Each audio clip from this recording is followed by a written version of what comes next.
ครับการเรียนภาษาละนานะมันก็บ่ใช่ยากอะหยังเนาะครับท่านเรียนอักขระนะครับก็คือตัวอักษรนะครับเห็นไหมภาษาละนาเนี่ยเรียนไม้นะครับไม้ก็คือสระนะครับสระในไทยนะเอาสองอย่างนี้มาผสมประสานกันนะครับ7 วัน1 เดือนท่านก็อ่านออกเขียนได้แล้วใครมามันก็ไม่ยากนะครับ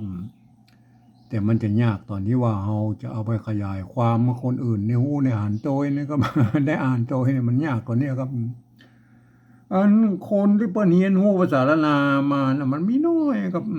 มันเฮาเอ่อบ่จังเนี่ยได้นะครับเฮาจะต้องใช้ภาษาอื่นๆนะครับมาเทียบเคียงนะครับมาฮือเป็นภาษาละนาของเฮาเนี่ยฮือเปิ้นที่ฮ้องว่าปริวัตินั่นน่ะครับอันภาษาที่มันใกล้เคียงอันภาษาละนาของเฮาหน่อยก็คือภาษาไต้ครับภาษาไต้เนี่ยมันเกิดมาจากที่เดียวกันแล้วครับเพราะว่าอันเกิดจากพ่อขุนรามคำแหงที่เดียวกันนี้แล้วครับเพราะฉะนั้นเราจะต้องใช้ภาษาไทยเนี่ยแล้วก็มาสะกดเขียนนะครับเพื่อเป็นภาษาละนาวของเขาเนี่ยครับที่เป็นห้องว่าปริวัตินะครับผมเองเนี่ยผมได้ใช้หลักการของสภาวัฒนธรรมมหาวิทยาลัยเชียงใหม่นะครับเปิ้นอ่าตกลงกันไว้เมื่อปลายปี28นะครับเปิ้นตกลงกันว่าการที่จะเอาภาษาไทยเนี่ยมาปริวัติเขียนเป็นภาษาละนาเนี่ยก็ทำได้อยู่3 แบบหรือ3 รูปแบบนะครับอันแบบที่1นั่นเปิ้นจะยืมเอาอักษรไทยเนี่ยไปปรับเทียบเพื่อเป็นอักษรละนานะครับเอามาทุกไม้ทุกเครื่องหมายนะครับแม้กระทั่งไม้กงไม้กังไหลเปิ้นเอาสะบัดสะเปดเอามาหมดนะครับอันนี้เฮาบอกถึงแล้วเอามันยุ่งยากนะครับเฮาไม่ได้ใจนะครับไอ้ลักษิลาจารึกกับไอ้เอกสารสำคัญโบราณเฮาเอาแค่แบบที่2นี่ก็พอนะครับอันแบบที่2นี่เปิ้นว่าอย่างอี้นะครับยืมเอาอักษรไทยนะครับมาปรับเทียบเพื่อเป็นอักขระละนาเนี่ยตำบลพุ่นนะครับแล้วก็ประกอบกรรมขึ้นมากับแบบภาษาไทยผสมผสานกันไปนะครับบางครั้งนะครับไม่นะครับหรือสระเนี่ยมันบัดตรงบัดตัดกันหรือว่ามันของไทยของละนาเนี่ยมันบ่เหมือนกันนั่นแหละครับก็สามารถบูรณะกำซับให้มันหน้าตามันออกแบบไทยๆนะครับแต่เวลาอ่านนั่นท่านต้องนึกถึงว่าอย่างนี้แล้วก็เห็นไหมอันนี้ท่านเห็นเป็นตัวคอควายนะครับอันนี้มันตัวกะนะครับไม่อันนี้เนี่ยคนทั่วไปเข้ามาอ่านแล้วมันจะผิดเพี้ยนนะครับเพราะฉะนั้นแบบที่2นี่เอาไว้ให้คนที่เพิ่นเรียนรู้ภาษาละนามาอ่านนะครับคนทั่วไปก็ไว้อ่านแบบที่3พุ่นนะครับอันแบบที่3เนี่ยเฮาก็อุ้มกันนะครับแบบที่2เพิ่นว่าอย่างนี้นะครับเห็นไหมเอามาเทียบเลยนะครับเอาตัวเนี่ยคอควายเนี่ยมาเทียบเป็นตัวกะเนี่ยไหมอันไม่ซัดหรอกครับไม่ซัดในที่นี้มันเป็นทำหน้าที่เป็นไม้พัดเห็นไหมไม่พัดไม่พัดไม่พัดกับไม่หันอากาศนะครับหางหน้าก็นอนหนูนะครับนอนหนูนะอันนี้น้ำเห็นไหมน้ำมันเป็นตัวนานะครับเห็นไหม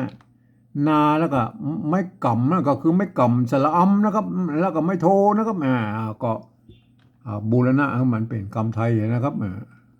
บูรณะมันเป็นภาษาไทยใช่ไหมน้ำน้ำก็น้ำนั่นแหละครับบ่อนะครับอันนี้บ่อนะตัวตัวบ่อใบไม้นะครับความจริงไอ้ตัวนี้มันบ่อนี่มันมีกันย่อนอยู่ตั้งรูปนิ่มตัวนะครับแล้วก็ไม่เยาะนะครับแม่เขาจะให้มันเต็มยศนะครับพอถ้าเอาเขียนแบบอันเนี่ยมันไปอย่างว่ามันไปตรงกับบ่อน้ำบ่อหินบ่ออย่างสปะมันก็เลยตั้งแต่โบราณยุคแรกๆเลยเพิ่นก็เอาเขียนกันเต้าอี้นะครับเห็นไหมเพิ่นจะตัดกันย้อนนี่ออกไปตัดไม่เยาะออกไปเพิ่นจะเขียนกะเต้าอี้นะครับเอาตุบะกับไม่กังบนเนี่ยนะครับเห็นไหมหลักฐานเพิ่นมีนะครับยุคต้นๆเพิ่นเขียนเต้าอี้นะครับบ่อนะครับแปลว่าบ่อไม้นะครับบ่อนะครับตัวบ่อใบไม้นะครับอันเฮาก็บูรณะกำซับเพิ่นไอ้ไม้กังบนเนี่ยเอามาตัวละแบบที่1บ่เอามาตัวนะครับอันแบบอันนี้เฮาก็บูรณะกำซับคือเอาไม้เยาะใส่แม่คือไม่เอกนะก็คือบ่อแล้วนะบ่อไม้เห็นมั้ยอันนี้บ่อไม้นะครับถ้าบ่อน้ำมันก็จะเฮาก็ย่อมใส่อย่างอีนะบ่อบ่ออันนี้มันบ่อไม้นะครับ บ่อหนานะครับหนาอันนี้มันตัวนะนะครับตัวนะหอนอนะครับหนะนะนะครับหอนอหอนอนะครับเห็นไหมหอนอไม่กาสระอาเห็นไหมได้อะไรมากันน้ำบ่อหนาอันนี้มันอันที่เป็นคนที่ทั่วไปมันจะอ่านผิดเพี้ยนก็คือตัวนี้นะมาอ่านว่าคันเนี่ยมันจะผิดแล้วครับมันต้องอ่านว่ากันนะครับกันน้ำบ่อหนาเห็นไหมปูป่าบ่อค้อนปูอ่าปูก็ใช้ตัวปะเนี่ยมันเอาปอปลาเนี่ยมาเขียนนะครับปูก็ไม่กูสระอูแล้วครับเห็นไหมตัวปะหางยาวนะครับก็ปะตัวเอาปอปลาแล้วมาเขียนละกัมนะครับละกัมอ่านเปิ้นออกเสียงแล้วก็ไอ้ป๋านะเปิ้นอ่านว่าป๋าไม่ใช่ปลานะครับอ่านเฮากับบูรณะคำศัพท์เมื่อเป็นไทยๆน้อยปูป๋าบ่อนะครับบ่อก็ตัวบ่อใบไม้ไม่เอกใช่ไหมอันเนี้ยบูรณะเหมือนตัวแรกแล้วครับ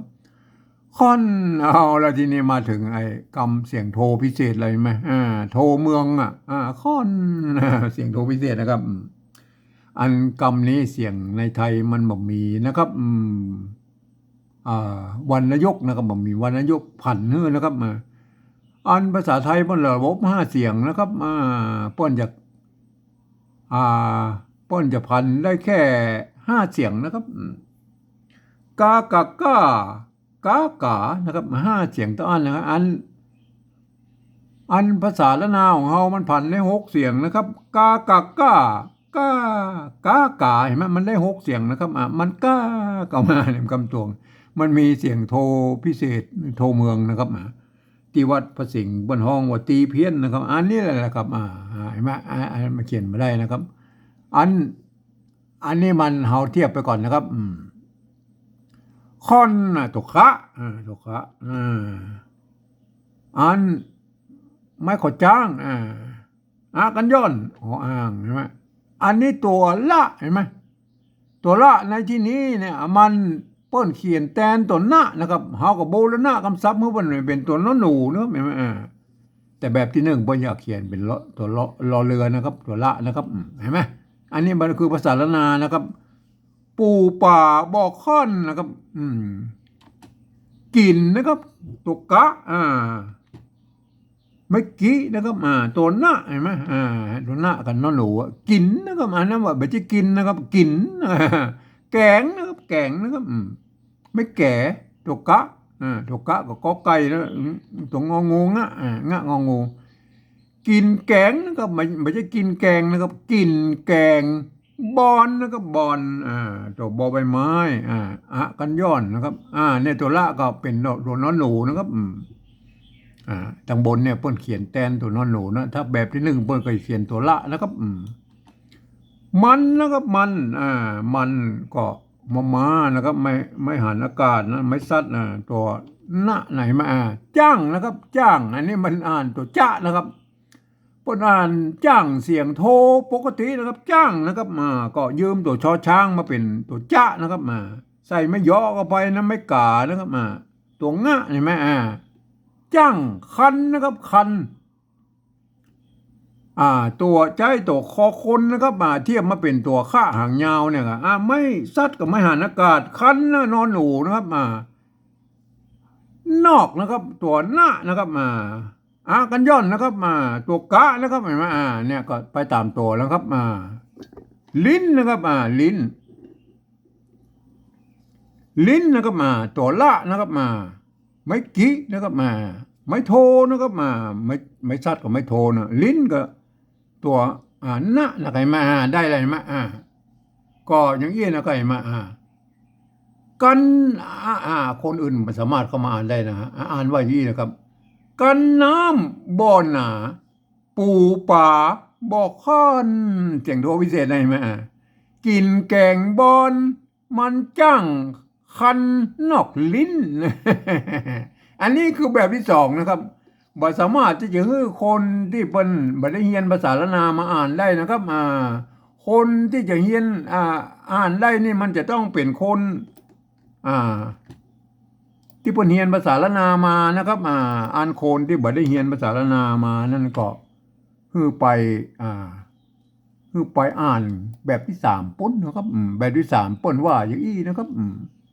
ป้นว่าอย่างอี้นะครับเขาฟังหลักการของเปิ้นนะครับในข้อตกลงปี 38นะครับปี 28นะครับปลายปี 28ของสภาวัฒนธรรมมหาวิทยาลัยเปิ้นบอกอย่างอี้นะครับเปิ้นบอกว่าอย่างอี้นะฟังเสียงภาษาละนาตำบลเปิ้นว่ามาจะได้นะครับ ก็เอาภาษาไทยเขียนไปฉะนั้นนะครับอันนี้คือหลักการต้นๆของเปิ้นนะครับแต่ก็ยังว่านะมันภาษาไทยที่ผมโอ้ไปตะกี้แล้วนะครับว่า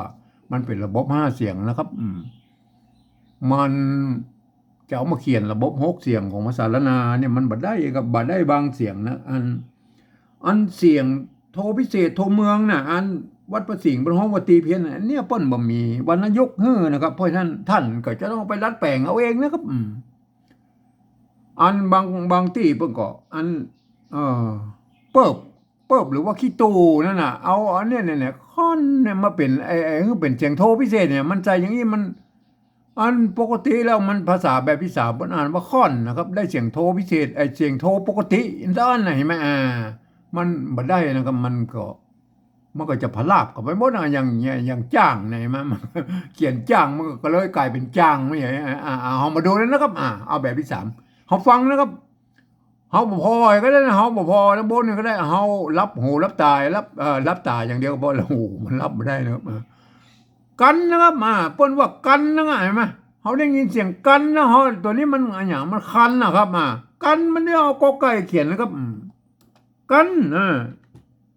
เอาสะกดเขียนได้กันยังเอากันนี่มาได้เลยไหมกันน้ำเนี่ยน้ำได้ไหมบ่อก็ได้หนาก็ได้ละเห็นไหมกันน้ำบ่อหนา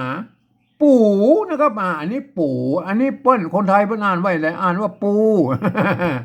ปูมันก็ต้องใส่ไม้จัตวาเว้ยนะครับปูเนาะเอามันก็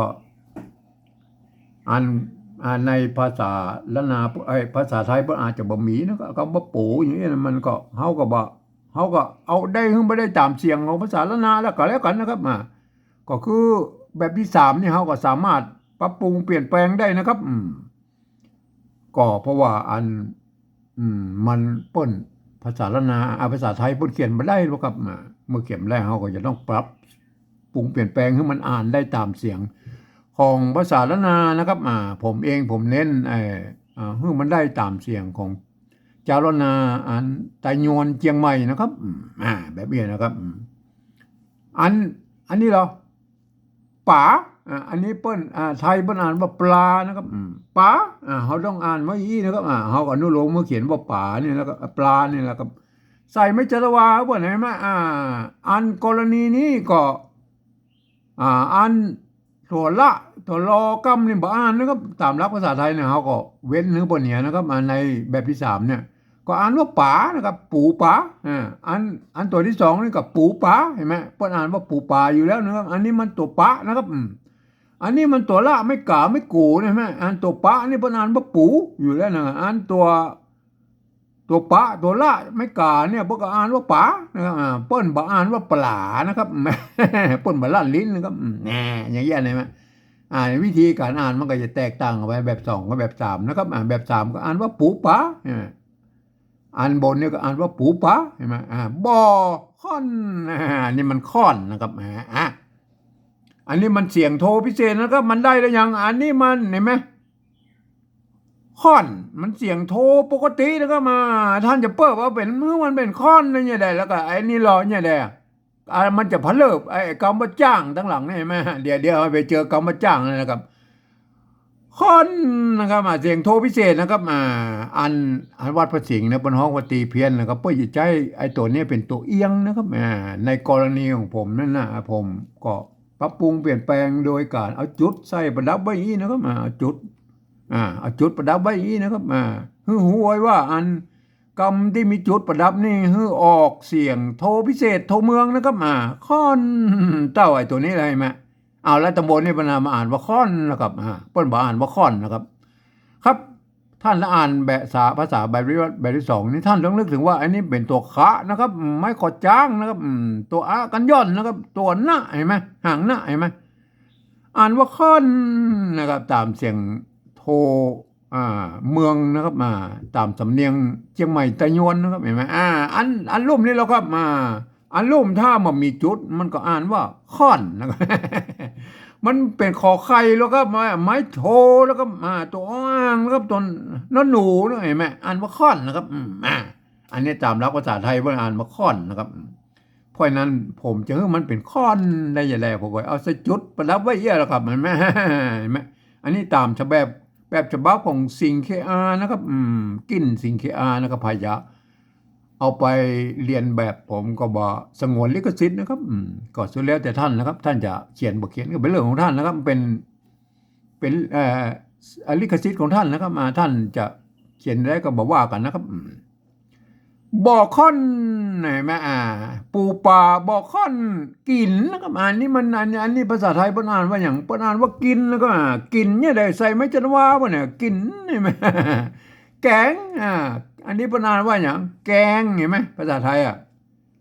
เขาก็ใส่ไม้จันวาบ่น่ะกินแกงเห็นไหมอันนี้เหรอ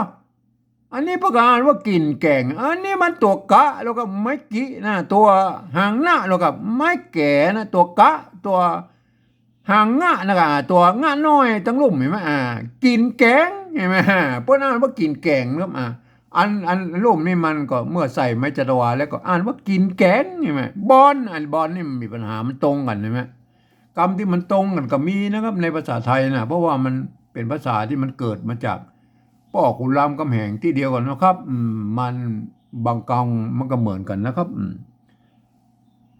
บางกำมันก็ต่างสำนวนไปก็เหมือนเผ่าพันธุ์ต่างๆที่อยู่ในละนาเหมือนกันนะครับเจ้ายองเพิ่นก็ไปนำแบบใจลือเพิ่นก็ไปนำแบบนึงไอ้ใจไอ้ยวนมันก็ไปนำแยบมันก็อันน่ะมันก็ผิดเพี้ยนกันไปนิดๆนะครับแต่ฟังกันรู้เรื่องอยู่นะเหมือนกันนะเขาก็ฟังภาษาไทยเหมือนกันมันก็เหมือนกันนะครับมันจะผิดเพี้ยนกันไปนิดๆเอาต่อไปแล้วครับมันนะครับมันอันนี้มันยังครับอันนี้มันแล้วเห็นไหมอันนี้มันแล้วภาษาไทยพวกก็อ่านว่ามันเหมือนกันนะครับจ้างนะครับอันนี้มาถึงแล้วครับคำว่าจ้างเห็นไหมเขาจะต้องใช้จอจานเขียนนะครับจอจานเขียนนะครับเห็นไหมอันจอจานเขียนจ้างนะครับเขาต้องจอจานเขียนอันนี้มันช่างนะครับเห็นไหมคนทั่วไปมาอ่านว่าช่างนะครับเขาจะต้องเอาจอจานเขียนเอาจ้างนะครับจ้างนะครับเห็นไหมใส่ไม่เอกหรอจ้าง เนี่ยมีบางคนเพิ่นเขียนอย่างนี้นะครับเพิ่นจะให้มันเป็นจ้างนะครับมันจะจ้างได้เลยละครับอันนี้มันจ้างนะครับภาษาไทยบ้านอ่านว่าจ้างนะครับ อันนี้แหละครับถ้าท่านอ่านขี้ตูนะครับขี้ตูเอาเปิบเอานะครับเอาให้มันไอ้ค้อนเนี่ยมาใส่จุดเขียนเอาพี่ขี้ตูมันเป็นเสียงโทพิเศษเดียวแล้วพอมาถึงไอ้ตัวเสียงโทปกติน่ะท่านก็เขียนมาได้แล้วครับเพราะท่านก็เขียนเป็นจางมาเลยมันผลาบลงไปนะครับจางจ้างได้แหละครับจ้างนี่จ้างเนี่ยได้ครับจ้างก็ใส่ไม่โทกับจ้างจังจ้างเห็นไหมจ้างอย่างจ้างทีนี้มันลูกจ้างละเขียนอย่างไรแล้วครับลูกจ้างมันเสียงโทพิเศษเต้าไอ้ค้อนเห็นไหมลูกจ้างก็ใส่จุดไปก็เห็นไหมมันยากอย่างนี้ไหมลูกจ้างเห็นไหมอันนี้ลูกจ้างเห็นไหมอันนี้จ้างตัดผมจ้างจ้างอย่างสปะสเปดเห็นไหมอันนี้มันเนี่ยตัวไม่เอกแล้วครับอันนี้มันจ่างคอนะครับจ่างคอมันยอกเห็นไหมเนี่ยจ่างกับจ้างมันเสียงไม่โทกับใส่เนี่ยใส่ไม่โทกับจ้างนะครับมันจ้าง